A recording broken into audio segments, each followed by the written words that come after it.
Ladies and gentlemen, thank you for tuning in to this week's edition of Stop, Look, and Listen. I'm your host, LeTroy Gardner. This week, we have a special guest.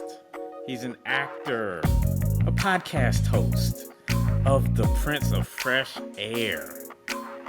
Hey, we got my man Percy Brown. Welcome to the show, Oh, Percy. wonderful, man. Appreciate that intro, man. That's the only thing going right today. So I appreciate that. Oh, no doubt, no doubt. Welcome to the show. So, just give us a little background into who Percy Brown is. I know you grew up in Manhattan and then the Bronx. Like, what kind of kid was Percy? Yeah, I was the bookworm, man. I grew up on Goosebumps, R.L. Stein, one of my favorite authors. Grew up on Disney Channel. I'm sure you have Corey in the House, Hannah Montana, the good stuff. Yeah, growing up in the projects, it was different because people looked at me as the nerd, even though I wasn't. I just wasn't on the streets acting like a fool. I took a big leap into my education. Learned chess from a master. I competed in chess. Local national tournaments. Performed dance with an award-winning dance coach at my local community theater, community center, and that kind of helped transpire me and launch me into acting. Denzel, one of my favorite actors of all time, the greatest of all time. Watching him growing up on Disney Channel and all that, it kind of made me realize, hey, performing is what I enjoy. So it was a rough roller coaster to start the journey, but it's been something that I look back on fondly because it made me who I am today, and it instilled the professionalism and the hard work that I have right now. So yeah, child growing up, it was crazy. Right. I mean, you said a mouthful there, like growing up in the projects and being a bookworm and a chess master. Like, just talk about how the game of chess has applied to life and the strategic moves that you make. Yeah, and that's the funny thing because people look at me, they will never assume I grew up in the projects. I used to hear gunshots every Saturday. But I took the chess because and there's something I've slowly been opening up about. But I grew up in foster care, so when I was 6, I went to my mom, who I was living with when I lived in Manhattan. I lived with her, and she ended up adopting me when I was 11. But during that time it was rough. Me and my 3 younger brothers. We're in a new environment. This is not our family yet. And so I took the chess because at my local community center, Frederick Douglass Center, a chess teacher used to come once a week.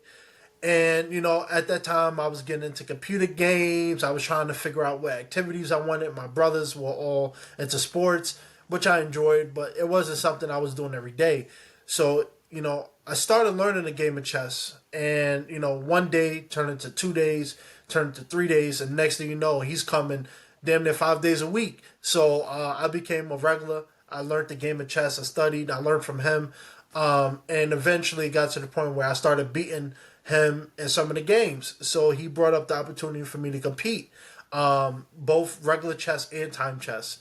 So there's a big difference in that. For people who don't know, time chess is more time based. So you don't get the chance to sit there and ponder your skills or what the next move. You have a certain time. So if you run out, you're screwed. So it's definitely something that instilled me how to think, be a critical thinker, think about the next move, play around with, okay, if I make this choice, how would this impact me? All right, so let me make this choice. I think this is a better outcome. And if anybody's never played the game of chess, definitely go watch it. And one of the videos I did with Jubilee, for people who probably know Jubilee at this point, a major YouTube channel, I did a video with them during the pandemic. Not amateurs, one professional player, and that was one of the most incredible experiences I had. Because I think a lot of people look at me, and they look at me in a certain way. Some people think I'm a tool bag. Some people think I'm cocky and I'm self-centered. But I'm very, I'm very much a people person, and I think chess helped me, gravitate and learn how to be that way. Okay, cool. You mentioned, being a foster kid, you and your brothers. Like, did you feel like for a long time it was just the four of you, and you all had to take care of each other, and just just talk about the experience of going into a house and with people that you just met and building that relationship and Yeah. that new family. Yeah, it was a weird time because I'm six, my other brother's five. I have another brother who's four at the time. And then my youngest brother came a couple months later. He was born in a hospital. My mom, same mom who took us in, took him in. So it was a weird time, man. I felt like a father figure at such a young age. Even to this day, I think because I've always been protective of him. It was definitely something I knew people were bullying us for it. People made fun of us because we didn't come from Bill Gates. So we weren't walking around with Louis Vuitton and Gucci on. So for me growing up, I felt like the protector of them. And shout out to my family now who kind of took us in and was there for us, but I always felt like I had to take the extra step to be like the father figure. I wasn't just the older brother. I had to help them go to school. I had to help them with the homework. I had to make sure people weren't bullying them. And it's funny because being the oldest out of us, I have older siblings. It was weird because my younger brothers ended up being more of the protector of me. I was the bookworm and they were more like the street smarts. So, Hmm. whenever I got in conflict, they would, strong arm people like, don't bother him. I'm not bothering nobody. So it was an interesting dynamic how, as the older brother, I took the leadership role, but then they also took the leadership role too. So we all four of us had to, learn from each other and grow from each other, right? So it's still weird because we're all in our 20s now, and I still feel like a father figure, even though we all grown up and we all did our own thing. I still feel like, hey, how you doing, man? Can I help you with anything? And it's always been like that dynamic. And I think for me, it's because I know that being a foster care, a lot of people aren't given that privilege. Some people, Hmm. and they're not a foster care. I've seen it. My mom still does foster care to this day. It's you never really know what's going to happen. So for me, I always wanted to make sure that they knew I was there for them, and vice versa. Right. Um, have you been able to reconnect with your biological mother, and is there any ill will there? Yeah, I've reconnected with her. She's definitely recovering. Her and my dad, were drug addicts. That's why one of the reasons why we left. And so my father passed maybe a year or two after I went to my foster home, and so he's been gone for 20 something years now. So my mom, I see it time to time. One of my younger brothers, he's all about family. I think he, in high school, he got to meet everybody, for the first time in a more, not in a visiting situation. He got to spend a lot of time with them. So for me, there's no ill will. I'm a weirdo in this way, and I always say for me, I'm comfortable where I'm at. I'm not pushing anything. I'm not seeking anything. So I see him once in a while, but I'm cool. I'm just chilling. I'm focused on the future and how I could better myself, not only as a performer but as a person. So, speaking on performing, you hit the stage at a young age. Did you have stage fright initially? I don't think so. My first, you know what? I think because I danced. My first performance. I was about 8 9 years old, and I got to do Missy Elliott. I think it was Lose It, Lose Hmm. Control, and so I had to dance for not only my family but the entire community center. And so, when you're that young, you're not thinking about, ooh, look at this person staring at me. You're just having fun. So by the time I went to theater, I learned the skills and I learned the trade to where it was nervous the first time I did it, but it was more nervous on let me not forget these lines in the middle of this play. So I think after the first one, it just became natural to me, and it's definitely something that shocked me because performing for such for a big audience, a big crowd, for people who are looking at you. I grew up on Shakespeare. That's how I got into theater, was learning Shakespeare, doing Shakespeare. So for me, people when they're watching it, they may not know Shakespeare, but they know of him. So they're looking Hmm. for a specific cadence. They're looking for a specific performance. So you can't play King Arthur.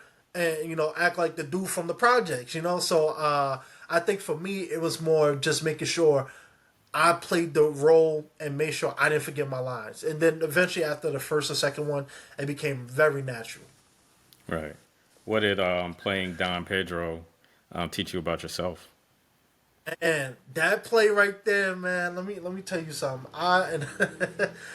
It was my favorite show because it was my first time in like more of a leading role. So I had a lot of stage time. It was my first time really being out there for a lot, for a lot of the show. But that one was playing, man. I had one girl. I'll never forget this, man. I'm off stage, off right, and I'm waiting in the wings because I'm waiting for my cue to get on stage. So there's a girl downstage, right? I know I'm speaking, theater terms here, but she's towards the audience. So there's a moment in the play where the lights go down on stage, but she gets the spotlight and she has a little Hmm. monologue. And after 2 3 sentences, she blanks. She forgets her lines. So she's saying line in the middle of the show. And, we're not talking about Broadway here, but, just paid audiences at this point. So, you know, if you're not an actor, you don't realize line is the cue for it. Give me the line. But we don't do that in a live show. That's for rehearsal. And so, I'm sitting off wing and I see that she's bombing. And so I make my beeline. I talk to the producer. I'm like, let me just get on stage because this it's 10 seconds too long. So I get on and do the scene. My scene partner, right, 2 minutes later, he was supposed to come on. The guy who's playing Don. I'm forgetting the name right now. He's playing another Don in the play.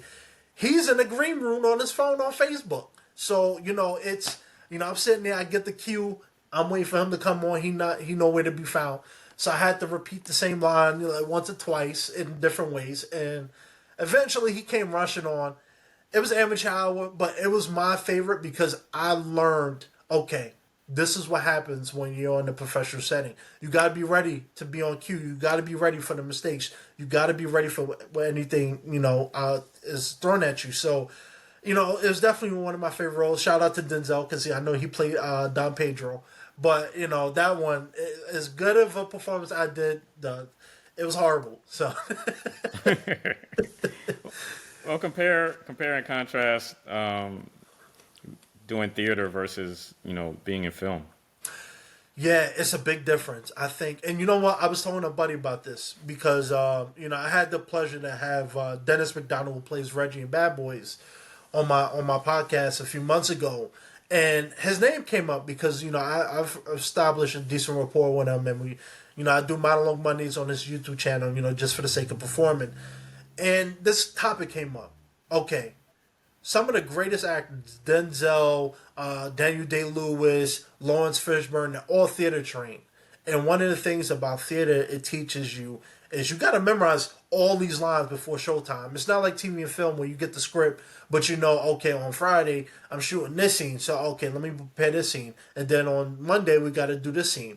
It's very different, and it took me a while to really learn not the business side but the performance side because on theater you have to be loud and abrasive. It's like watching WWE.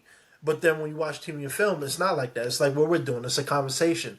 And so, Hmm. shout out to my acting coach, Anthony Abel, because he really drilled into me the difference. You got to be more aware of your space. You got to be aware of the camera without looking at the camera. You have to learn how to talk to people like they're real, but also believing, making them more believable. Not to say theater isn't, but it's really that's what makes Denzel the Will Smith so great is because you believe Denzel in Training Day, you believe Will Smith in Independence Day, and so for me it's learning the craft. It takes many years and it takes a lot of experience to really understand the difference because even though it looks easy, and I get this all the time. Oh, I could be an actor. I could do it too. But then I give them a script and say, hey, you got to memorize it. Know your character. Know the scene. If you're playing a lawyer in Law and Order, you're not gonna come up there talking crazy. You're not with your boys. You're in a professional setting. I could talk about this all day, but to be specific and make it short, I think theater is like WWE. TV and film is exactly that. TV show, small, medium, person to person, and you got to be believable while you're doing it too. So, would you prefer to have a hit Broadway play or a hit TV sitcom or number one movie in the box office? Ooh, I like that one. That's a good one. You know what? I'm gonna throw theater out Broadway because I'm not a singer. If I start singing right now, we'll just end the recording. Take your headphones off. I would say times has changed. I would say movies because I have more experience with movies, doing movie roles, and not to say TV.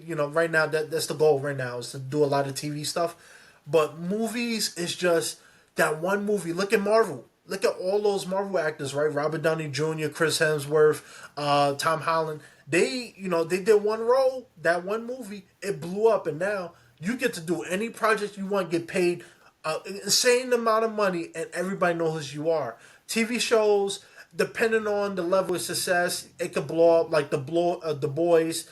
I know that's one of the shows I'm trying to get on. So Carl Urban, keep a roll out for me. Uh, I think I have to go with movies because movies still dominate. TV shows, it can be a hit and miss even when they are popular because not everybody watches Apple TV or have a Netflix. So it could be, it just depends. But because of the landscape right now, I got to go with a hit movie easily. Good. Talk about the grind of making it in Hollywood. I mean, I know you moved to LA. Thousands of talented individuals do that on a regular basis. Just Yeah. talk about like the work behind the scenes, the acting classes, the auditioning, the finding representation, the social media aspect of it. Just talk about the steps it takes to climb that ladder. Yeah, and I'm gonna break a little news on your platform in a little bit, but when I moved to LA, I went there with a vision, and I remember my good friend. I was staying with him and his family, and I remember his dad when I was living in Long Island, right after college, fresh out of college. He was like, "Look, the video games and all that is cool, but Netflix ain't gonna come knocking on his door. You got to go knock on Netflix's door." So when I moved to LA, I had a vision. Okay, I'm going out there. One of my longtime friends just shot Trinkets on Netflix up in Washington. So I was like, I got a plan. I'm going out there. I'm gonna get an agent. I'm gonna get my face and name out there. When I moved out there, like you said, damn near everybody's an actor, a model, a YouTuber. So it becomes hard to navigate because it's so competitive. And then you also got to realize most celebrities live in LA. So when I went out there, I was fortunate enough because I have such a unique look. I was able to secure my first agent like 3 months after I moved there. And so the audition and the grind was interesting because I was auditioning for stuff I always thought I wanted. I never really thought I would ever do. Google, Nike, big brands, TV show and stuff. That's what made me leave was because out there because it's so competitive. A lot of agencies, and I'm gonna get into acting stuff at this point. SAG-AFTRA is like the big union for TV and film. So unless you're, SAG eligible or in the union as an actor, it's going to be very tough for you to get work in TV shows and major movies out there. So when I moved out there, not being in the union or even eligible, I was able to find some success. But I found more success like doing Jubilee, the YouTube channel, working with them, getting my face out there. I got a lot of followers from that, and doing the podcast. And one of the things about LA is not, I like LA. I do. I love the weather, but the people there are fake and phony. And I say that with all respect. But people out there don't want to work with you unless you have clout, somebody, or you're famous. And so for me, it came down to, people only wanted to be my friend because I had an agent and they was looking for an agent, so they wanted the referral to me to my agent so they could sign with them. Or when I know a couple of famous people, they'd be like, "Oh, okay, yo, you know him? You friends with him? Oh, let's be friends." But nothing would happen after that, right? So, in terms of the grind, though, it's brutal, man. It's brutal. You gotta be 100% invested in this because I'm not acting as much as I was in high school, right? But it's also a business side now where I'm not getting paid $25, per show. We're auditioning for, major movies, major TV shows, major commercial work. So it's, at this point, it's serious now where, I have a manager. The big news is I just signed with a major agency, Spark Talent, just signed with them this week.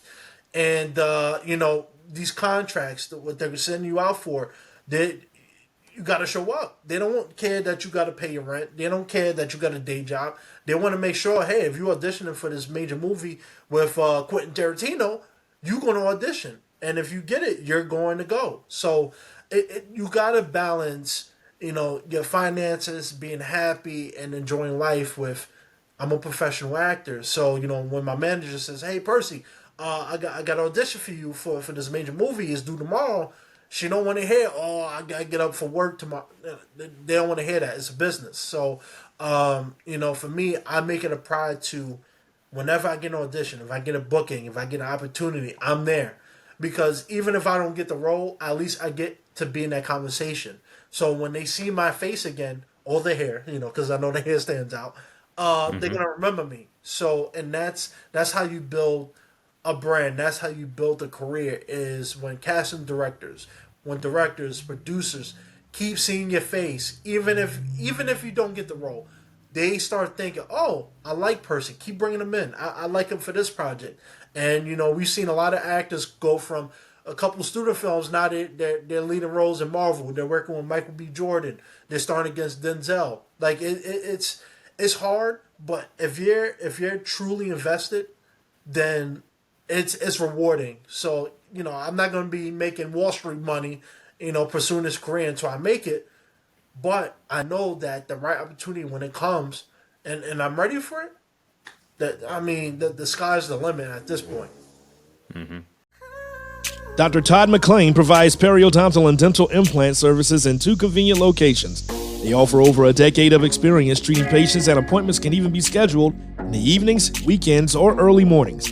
Give them a call in Chapel Hill at 919-537-9774 or in Durham at 919-484-8338 or visit them online at gumsandimplants.org.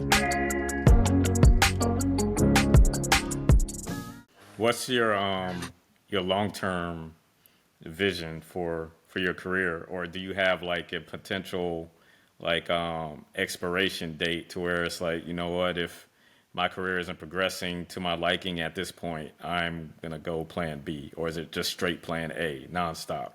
No plan B, man. The podcast is something I've done, because during the pandemic, I was stuck in a rut and I wasn't getting to where I wanted to be. And I was getting frustrated because I'm like, a lot of my friends, they're on TV shows, they got hit Netflix shows, they're doing movies with celebrities, and I'm just chilling, playing video games, having a good time. This is not what I want to do. So, one of the things that happened last year was I remember I got an email from my manager. She's like, "Hey, you got an audition." No, okay, just another audition. But now I research because we're in a different ball game now. So I'm looking, and I see Spike Lee is directing. Okay, all right, not bad. Or I look at the character and I see I'm playing against this one character. So I'm doing my research. Denzel Washington is starring in the movie. So I'm like, I get to work with Denzel if I book this. Ever since then, man, ever since then, it's changed my perspective on Hmm. this because I didn't get the role. They gave it to ASAP Rocky. I'm gonna beat him up when I see him. But Well, come on, man. if y'all go to court, what's gonna happen? Yeah, but he, he got the money, so Yeah. he stole my role, and it's not the first time. I got many stories of me losing roles to celebrities, but it's part of the game. I'm not mad. But when that happened, when I saw that, I was like, I can't stop because I'm getting in that conversation, and so one of the things they always say, especially at this point in my career, we don't talk about auditions, right? But I've been able to audition for Marvel, a lot of major shows, some not major movies that even started filming yet. And so for me, it's like it gets hard. It gets depressing sometimes. It's like, yo, man, I just need that opportunity to really skyrocket. But for me, it's kind of like I know it's coming. I know it's there. I'm in that conversation. People keep calling me back for some reason, and I know the reason. I'm good looking, tall, chocolate. I'm coming from Michael B. Jordan, and so yeah, I'm humble, but I also know that at some point it's going to pay off. Every actor, Denzel, whatever, they had a point where they were stagnant or they felt like, oh man, this ain't working. I'm going to go get a corporate job, but that's not me, man. I'm all in, all in. What keeps you driven? The hunger and the passion. It's one of the things for me is I like to learn from other people.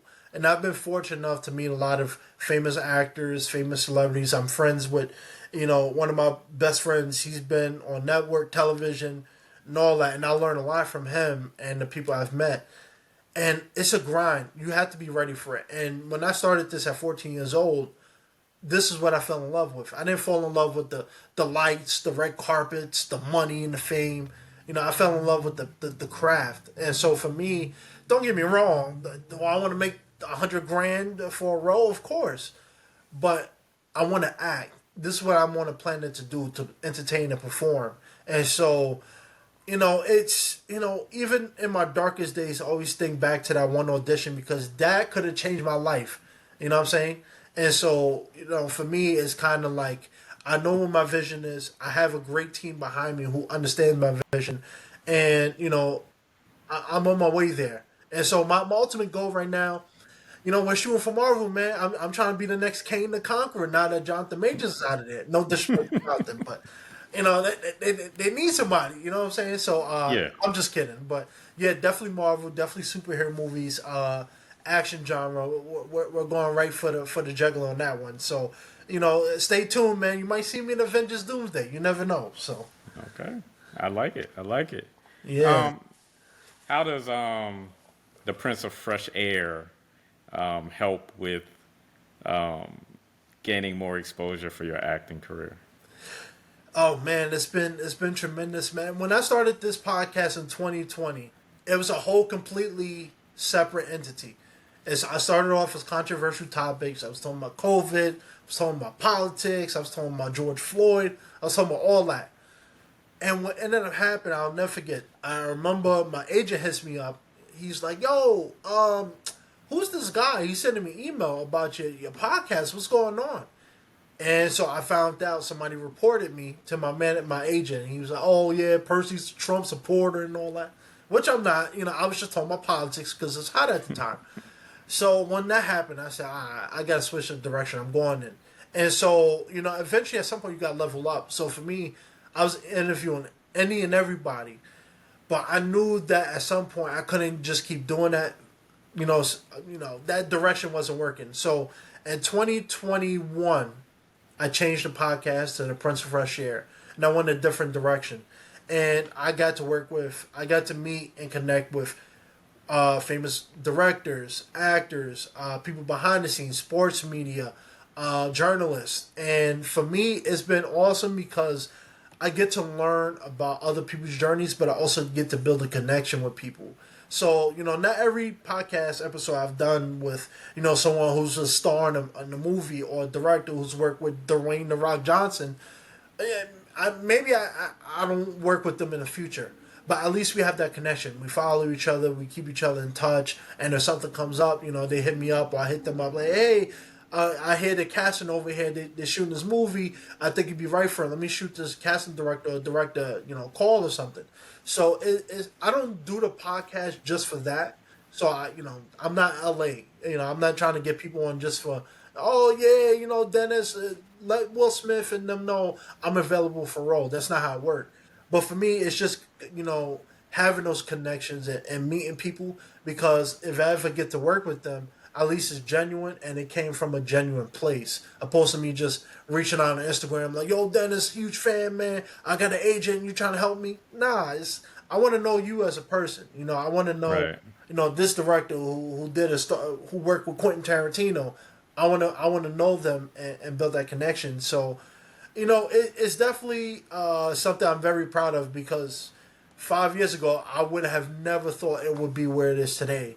And so, sometimes I just Google the podcast and I say, "Wow, man, I really came far." And I say that humbly because you really never know how things are going to turn out, and it really goes to show when you just put your head down and you grind hard, keep your 10 toes down, things happen. And 5 years later, it's been a wonderful journey, and I've met a lot of great people. And the only reason why I got to this point is because I'm genuine, I'm respectful, and I'm not looking to make my name off of somebody else. I'm just generally here to interview people I appreciate, I love, and support.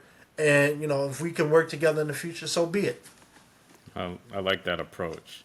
Yeah, because I mean, yeah, we could always interview celebrities, but I think we're missing out on what's golden, and everyone has a story. Like no matter who you talk to, someone has something that has happened in their life that you like. You know what? This is newsworthy, or this is worth expounding on a lot more. So I like that you make sure that you talk to any and everybody, as long as it makes sense content wise. Well, yeah, well, and it's funny because I had this conversation a few months ago where, I don't want people thinking just because I'm interviewing people on TV and stuff that, I'm forgetting about the little guy. I'm not.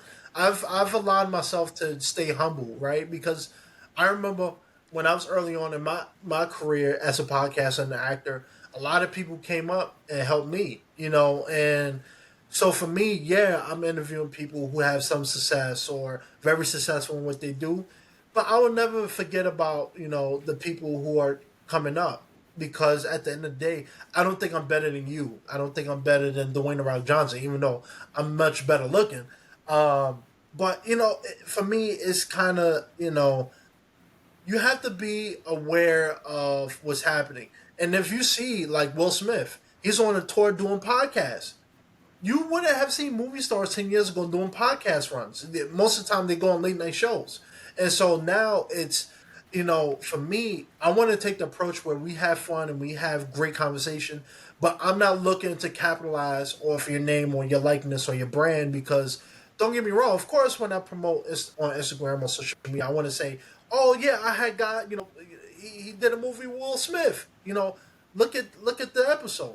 Of course, I'm not gonna stay away from that, but I'm not getting them on just for that. And I think when people see that you're genuine and want to connect with them, it makes it a lot easier. So for me, I'm not looking for a quick viral moment on somebody's name. And so I think when you're in that approach and people can smell it coming from you, they don't want to work with you. So for me, I try to be as I treat everybody the same, whether you're a known name, you're making your way up, or you're an established person. I give everybody the same respect and the same platform to speak their truth, and that's what I'm here to do, man. Exactly. How did you come up with the name, the Prince of Fresh Air? See, I couldn't even tell you. I couldn't even tell you. I remember how it happened, but I don't know how I came up with the name. So I remember I was trying to rebrand the podcast because controversial topics. One of the things I've learned, especially in acting, especially now, you have to have a brand. So for me, I know that I have a different look than most people. So I said, how can I capitalize on this? And so I remember I went to a search engine, like a word generator, and I just started throwing in, charisma, controversy, and then one of my friends, he's a big Will Smith fan, so the Fresh Prince of Bel Air came up somehow, and so I threw it in there just to see what kind of words came up, and the Prince of Fresh Air came out, and I said, you know what, I like it because it's not just a name, but if you break it down, I bring fresh air to podcasting, and so, or some people say the Prince of Fresh Hair, so it's like it's definitely something for me that is great for me because it's a brand and it's unique. And yeah, some people might confuse it with the Fresh Prince of Bel Air, but that's the goal, man. You got to be smart. It's a business, so Oh yeah. yeah, man. It's been what, like going on almost 4 years with the Prince of Fresh Air. All right. So, which character from the Fresh Prince of Bel Air do you relate to the most? Oh, well, I would say probably I would probably have to lean towards Carlton. I was gonna say Because that. it's like Will. I mean, I can say Will, but I feel like Carlton. He's like the when you think of the Fresh Prince of Bel Air, you think of Carlton. All his iconic dancings, all his funny moments, and like that's what I want to do. I'm the guy that comes in, and even if I'm not the lead, I steal the show. So you remember me, and so it's easy to say, oh yeah, I could be Will Smith. Everybody wants to be Will Smith, but Carlton, yeah, because nobody lights up the show like me. And Carlton understood that, and that's what I would do. Okay. You can do the dance.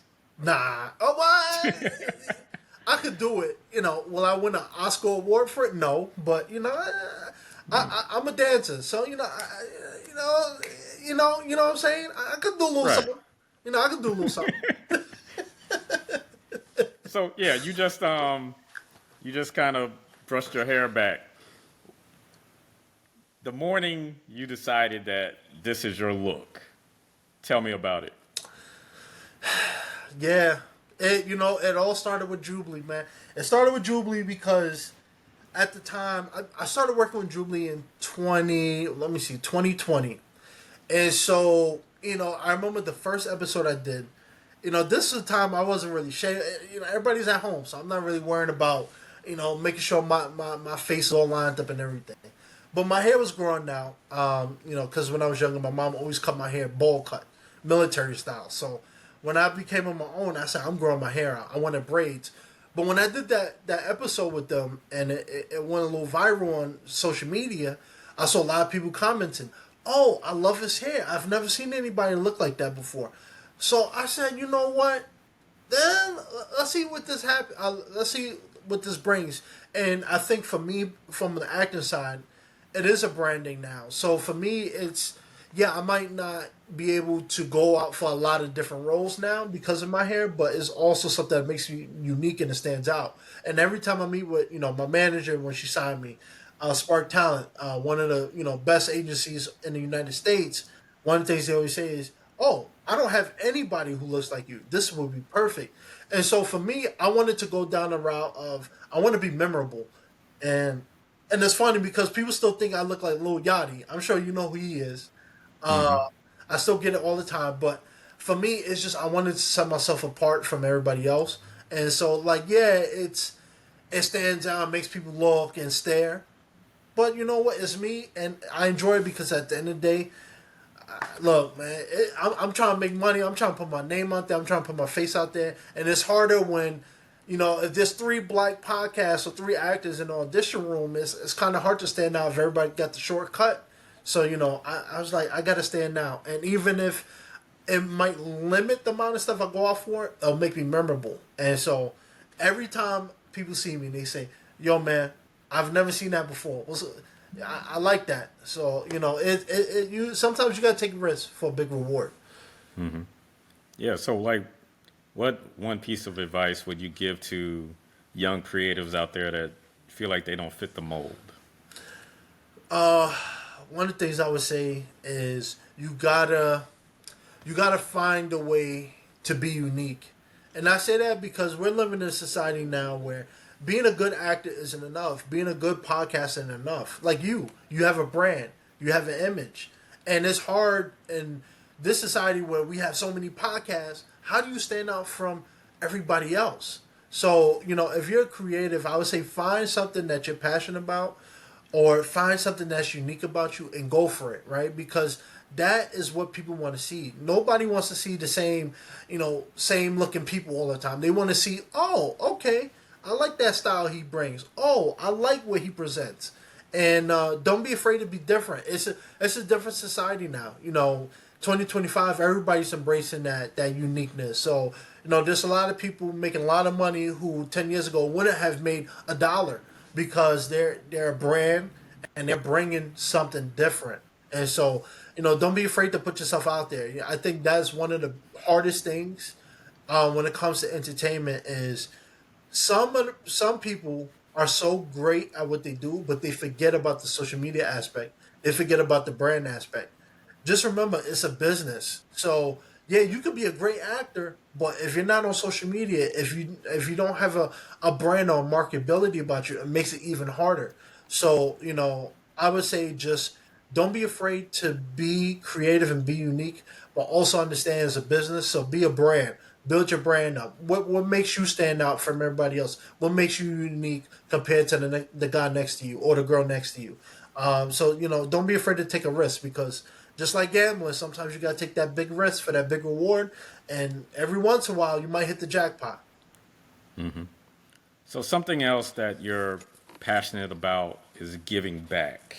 Let's Yeah, talk about the work you do with food drives and mental health discussions. yeah, beautiful question, man. I'm glad you asked that.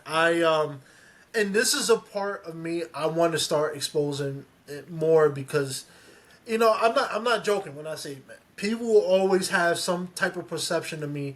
It's just like, just because I look a certain way don't mean nothing. So for me, I started this journey in college, St. Bonaventure University. I got to work with our soup kitchen in Warmer House. And when I first started there, I was like, I don't want to be around these people. But after a while, after a couple weeks, turned into a month, turned into a few months, and I enjoyed it because for me, it taught me humility. And growing up in New York City, everybody cares about themselves. I don't care about what you're going through. I need to get to where I'm going. So this is the first time in my life I had to sit down and reevaluate how I thought. And so it taught me humility, and I got to work with drug addicts, former criminals, people who did, stints in state prison, homeless, no money, living on state aid, and people with mental illness and drug addiction. And so I got to work with them up close and personal. I got to learn their story. I got to know who they are. And some of the volunteers there, a lot of them were from the halfway house. They just came out of recovery and they're working on their recovery. And so I'll never forget my sociology professor, Dr. Lynchen, St. Bonaventure. Shout out to him. One of the things he had us do for our major assignment at the end of the year was, I want you to go to AA meeting or an A meeting. I want you to sit in and learn the perspectives, and I want you to write about what you observed. And it was easy for me because I already started building that connection at the Warmer House, and it really opened my eyes to the naiveness and the judgmental part of me, because a lot of people view people with mental illness or drug addiction a certain way. Like, oh, you chose to do that. Oh, it's your fault. And I really learned not everybody has that path. Some people were, I wouldn't say born this way, but some people, their parents forced them to shoot up heroin when they was 10 years old. So it definitely opened my eyes to being able to give back. And I've really enjoyed my time there. I allowed myself to work at a farm, a vegetable farm, over the summer while I was working at the Warmer House. And that taught me hard work that I ain't trying to do it any time again. But it is really humbling, and it teaches you humility and not to judge other people so quickly. And so I really hope that everybody at least one day gets a chance to just try it out. Just do it one day. You don't have to do like me 4 years. Just do it for one day and see if it changes how you view other people. Because for me, I think it does, and it will teach you how to respect everybody no matter what. Okay. Dr. King had a dream. What's yours? I had a nightmare. No, I'm kidding. Um, I don't have a dream. I have a vision. I Okay. have a vision on where I want to be. I have a vision on what I want to do, and I know that I'm going to get there. And so every day I'm working hard. Every day is an opportunity for growing to get better. And I think what Martin Luther King said, I have a dream, I think it resonates with people so much because everybody has a goal and a vision they're trying to get to. It might be harder sometimes, but you can get there if you put in the work. And somebody made a good point. I remember someone said, when you're 25 and you think, I want to do 4 years to do this and put in time in, but then you hit 30 and you're like, man, I actually could have done that the whole time I was complaining. And so, not to say 30 is old or anything, but I think for me, it really goes down to if you love something or if you find something that you're passionate about, you'll find any excuse to do it. You know, whether it's arts and crafts, whether it's acting, whether it's podcast, you will find a way to get it done. And that's how I view it. So every day, even if I'm not doing the podcast or I don't have an audition or I'm not on set, you know, I'm going through my social media. I'm going through my acting stuff. I'm looking at my clips. I'm looking at, okay, maybe I can edit this and make this better. Or maybe I could do this, season that or spice that up. And so every day for me is a chance to put myself ahead than I was yesterday. And that's how I kind of look at it. You have to find every moment you can to make yourself better at what you do or what you love. Because if you don't, you're going to find yourself 2 months later. Oh, I don't really want to do it. I'm too tired. It's like the gym. You stop going to the gym after a week or two, you start losing those gains. And so you have to stay ready and stay sharp. And every day is an opportunity for me. Like doing this podcast is a great way for me to learn on my critical thinking, learn on my camera skills. I'm always learning something new. And I think, that's what keeps me motivated is that every day I can find something to improve on. Okay. So do you learn more from your wins or your losses? That's a good question. I would say losses because in acting, especially at this point, it's like okay, I get called in for Law and Order. As for you, I don't get the role. And I'm like, okay, why is that? Now sometimes it just I may not be right for the role, but I'll look at my self tape. I'll look at my audition, and say, oh, you know what? I could have did that a little better. I could have said this a lot differently. And so I think for me, losses, if you don't learn from your losses, then you don't win. You can't build a house without a foundation. You're going to, when you're building a house, you're going to, sometimes the foundation might shift or, the ground might be uneven. You have to sometimes go back and correct that. So for me, don't get me wrong, the wins, I learned from the wins. Last year when I shot this Google commercial, I had to learn a whole nother thing that I've never done before.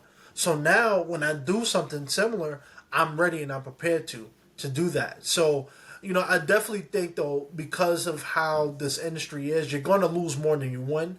So I look at every loss, not as a loss, but as an opportunity to say, okay, next time I get something similar or a big opportunity, I know I gotta improve on this, or I gotta work on this, or I wasn't believable. I need to work on that. So I think losses help me grow because the losses help me look at the mistakes I've made and correct them. Okay. What's next for you?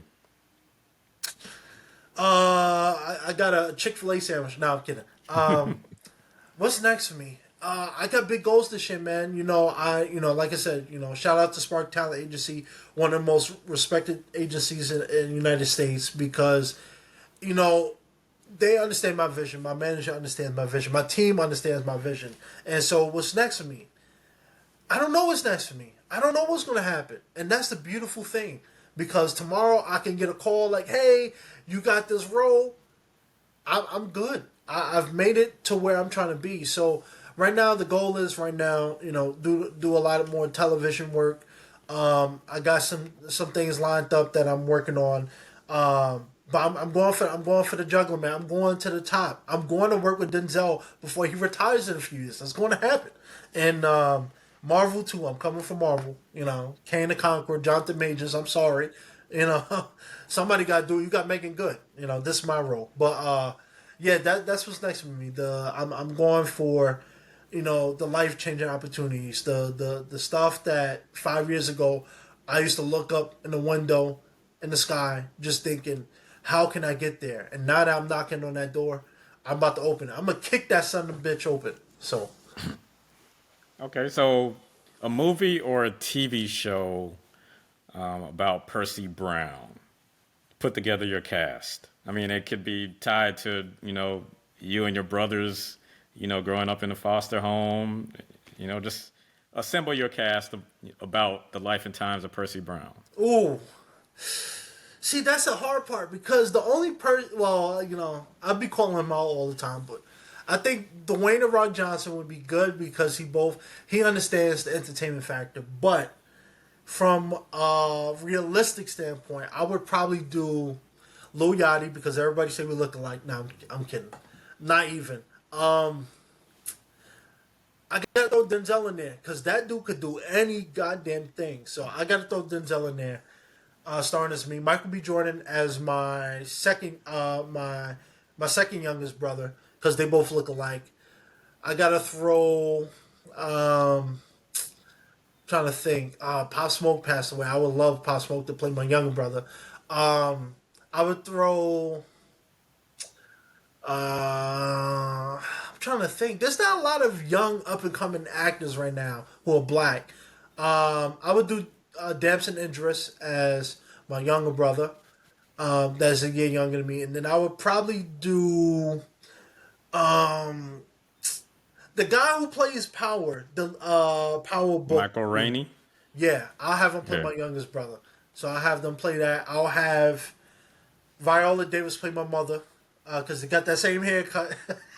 And then I would probably have the guy that played Notorious B.I.G.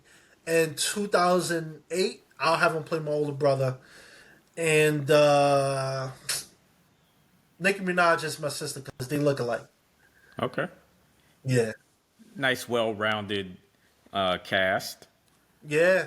Yeah. It's hard because I can't put a white person play a black. It just don't work. So, but yeah, it would be interesting to tell my story because it's a story that a lot of people don't know, and I think a lot of people are still trying to figure out who is Percy behind the cameras, the lights, the action, and I know I'm very entertaining. I'm very charismatic, but I wasn't always this way. 5 years ago, I wasn't this way. And so, it'd be nice to show that evolution of the little nerdy kid who read Goosebumps and only wanted to stay in the room. Now he's enjoying the spotlight and being an entertainer and being out there. So it's a big shift. It's crazy. Okay. All right. So before we wrap, feel free to plug the Prince of Fresh Air, where we can find it. Yeah. Your social media whereabouts. Man, the good stuff. The good stuff. So, I'm going to take this opportunity right now before I plug all that. Dwayne The Rock Johnson, I keep calling you out. I saw you write my message. What's going on, man? I need you to respond. Anyway, I'm just kidding. I love Dwayne. But yeah, The Prince of Fresh Air is on YouTube, Spotify. I'm not to brag, but just Google The Prince of Fresh Air. You'll find everything. Social media, I'm on Instagram, Mr. No Dot Days Off Percy. You can find everything about acting, the podcast. You'll find all my links, my media articles, my acting stuff, the Jubilee videos. You can find all that in my link tree, The Prince of Fresh Air. And, 2025, we're coming strong. And no Diddy. That came out wrong. No Diddy. But we're making headways. And, stay tuned because we're working on some big stuff. And this might be the year you'll see this face on the big screen. So I'm looking forward to it. Thank you to you for having me on, LeTroy. It's always nice to meet, especially other, black men in this space because I always want to support other, black men on their journey. And I think it's going to be a banger of a year. In 2026, we're going to ride this train high and we're going to the top. Jonathan Major, sorry, but leaving you behind. Oh yeah. Climbing that mountain one step at a time. Yeah, man. And I got asthma Yep. too, so I'm gonna be out of breath by the time I get up there. Oh so. no. You Yeah. gotta take a break here and there. Now, no brakes, man. No brakes, all gas. All gas. Okay. All gas. Percy Brown, the Prince of Fresh Air. I That's didn't mess right. that up the whole interview because I thought I was gonna say the Fresh Prince of Bel Air, but I didn't mess it up the whole interview, so I'm proud of myself. Yeah, I appreciate that, man. Everybody, yeah, I give people grace because I know it sounds the same. So, I'm not mad about it, but I appreciate that, man. The most charismatic man in entertainment is not a slogan; it's a way of life. And if you don't believe in it, don't worry, you'll believe in it soon. But thank you, man. I appreciate you having me on because you asked me some really good questions, and now I'm going to think about it while I blast some Pop Smoke. So I appreciate that. All All right, no doubt. Yeah, you had an interesting story, and you know, the energy, like you said, the most charismatic man in podcasting. Yeah, you delivered, No, no, sir. no. So, Entertainment. Entertainment. entertainment all across Yeah. the board. So Yeah. Well, yeah, I mean, little funny story. I was, my mom when I was younger, she nicknamed me the most electrifying man. But then the Wayne came and he stole it. So I had to resort to the charismatic man. So yeah, that you just. definitely need to see Dwayne one day for sure. Oh, I'm going to see him. He knows it's coming. He's blocking. He's ducking me. He's dodging me. His line Project Rock reached out to me for collab. I'm like, nah. I need Dwayne to reach out because I with the old and with the new. But I'm just kidding because I don't want him to see this and like, oh nah, this guy wilding. So nah. I shout out to The Rock. He changed the game. But yeah, man, I appreciate the time, man. I appreciate you. All right, man.